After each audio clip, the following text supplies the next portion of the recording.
कहते ऐसे ही एक बार एक हमले के अंदर जोधा बहुत ज्यादा घायल हो गया, और घायल होने के बाद में और वहां से अपने घोड़े पर बैठ के भाग रहा था। ये मारवाड़ का देश, तपती दोपहरी, दूर दूर तक ना बंदार ना बंदे की जात, पीने के लिए दूर दूर तक पानी नहीं। जोधा घोड़े पर खून से लथपथ एकदम चला जा रहा, प्यास लग गई और उसे लगा कि यार पानी नहीं मिला तो वैसे ही मर जाएंगे अपने। और उसको दूर खेत में कोई किसान की डाणी दिखाई दी। उसको लगा यार हो ना हो किसान की डाणी है तो वहां किसान होगा, और वो नहीं होगा तो पानी का जरूर कोई साधन मिल जाएगा। उसने अपने घोड़े को उधर दौड़ाया, लेकिन उस डाणी के पास तक पहुंचते पहुंचते तो जोधा तो खुद ही एकदम निढाल होके गिर गया। लेकिन जैसे ही वहां डाणी के पास घोड़ा पहुंचा, घोड़ा समझदार था, घोड़ा वहां रुक गया।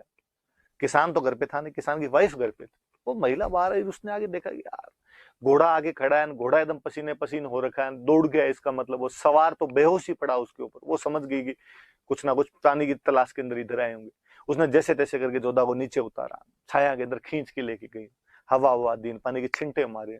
जोधा को थोड़ा होश आया, और उसको जब पता चला इस बात का तो उसने थैंक यू आपने जान बचाई, मुझे पानी पिलाओ। पानी पिलाया, थोड़ा और यूं स्फूर्ति महसूस की, उसने एनर्जी महसूस की थोड़ी शरीर में।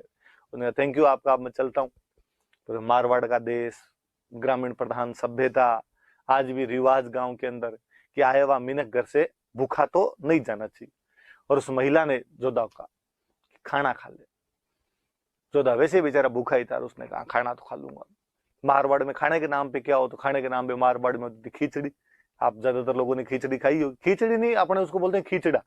खिचड़ी तो बीमारों को खिलाते हैं, वो खिचड़ा जो हुआ करता था वही मुख्य व्यंजन हुआ करता था उस टाइम। और उसने थाली के अंदर वो खिचड़ा परोसा, पूरी थाली में खिचड़ा, बीच में जगह करके उसमें घी डाला होगा। आपने खाया होगा, ऐसे ही खाते हैं। और जोधा ने कई दिनों बाद घी देखा था, और जोधा ने एकदम बीच में हाथ मारा। कहते बीच में हाथ मारा तो हाथ जल गए उसके। हाथ जले तो वो महिला पास में बैठी थी, उसने कहा तू जोधा की तरह मूर्ख है। और जोधा कान खड़े हुए, उसने कहा तुझे क्या पता जोधा मूर्ख है भाई। उसने कहा और क्या मूर्ख है। एकदम बीच में आके मंडोर पर हमला करता है। मंडोर राजधानी है, राजधानी बीच में होती है। आगे मंडोर पर हमला करता है, हार के वापस भाग जाता है। तो जोधा ने पूछा तो जोधा को क्या करना चाहिए। उसने कहा साइड साइड से गांव जीतने चाहिए। 2 गांव जीते, 4 गांव जीते, 7 गांव जीते, धीरे धीरे धीरे धीरे मंडोर पे, फिर मंडोर पे कब्जा कर ले। फिर उसने कहा छोड़, तू क्यों पूछ रहा है, तुझे तो खिचड़ी नहीं खानी आती है। खिचड़ी साइड साइड से खा, फिर जाके बीच में पहुंचेगा, तू घी के पास पहुंचेगा, बीच में हाथ मारेगा तो हाथ ही जलेंगे तेरे। उस दिन भाई जोधा ने वहां से 2 शिक्षाएं प्राप्त की। एक तो मंडोर कैसे जीतना है, दूसरा खिचड़ा कैसे खाना। उसको तो खिचड़ा भी नहीं खाना आ रहा था।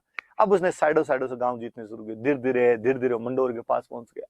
और जब एन मंडोर के पास पहुंचा, तब उसने हंसाबाई के पास मैसेज करवाया कि देखो बुआ, बुआ लगती थी उसकी तो, रणमल की बहन थी तो, कि देखो बुआ अब खून खराबा खूब हो गया, मैं 15 साल भटक लिया। कहते हैं 1438 के आसपास में रणमल को मार दिया था, और 1453 के आसपास में मंडोर के आसपास पहुंचा था। 15 साल बीत गए थे। कहते हैं मैं 15 साल भटक लिया हूं, राज्य मेरा ही है ये। गलती थी तो पापा गलती थी, मेरी गलती नहीं, और गलती थी तो भी हमने भुगत ली। अब मैं मंडोर वैसे भी कब्जा कर लूंगा, यदि आप समझौता करवा के दिला दो सबसे अच्छी बात। हंसाबाई ने कुंभा को कहा कि कुंभा, मेरे घर वालों ने मेरी शादी इस घर के अंदर करके क्या सुख पाए। पहले जो मेरा भाई था रणमल, वो मेरे